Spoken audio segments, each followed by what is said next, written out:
জীবনের অর্থ কি? আপনার জন্ম হয়েছিল বস্ত্রহীনতার মধ্যে দিয়ে এবং আপনার মৃত্যু হবে বস্ত্রহীনতার মধ্যে দিয়ে।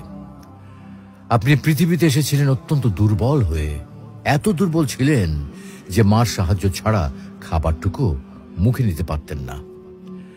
আপনি যখন এই পৃথিবী ছেড়ে চলে যাবেন তখনও আপনি অত্যন্ত দুর্বল আর অসহায় থাকবেন।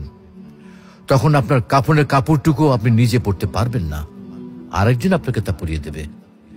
যখন আপনি এই পৃথিবীতে এসেছিলেন তখন আপনার অর্থ সম্পদ কিছুই ছিল না।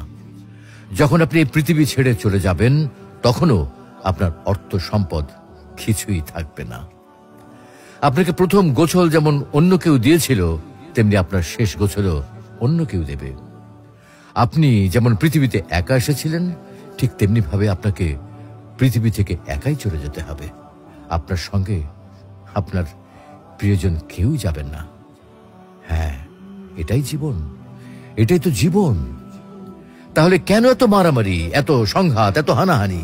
কেন এত বিদ্বেষ? কেন এত হিংসা? কেন এত বেইমানি? তাই সকলের প্রতি দয়াশীল হন, সকলকে আপন করে নিন এই ক্ষণিকের যাত্রায়। জীবন খুবই সংক্ষিপ্ত, সুতরাং জীবনকে মহৎ কাজে উৎসর্গ করুন।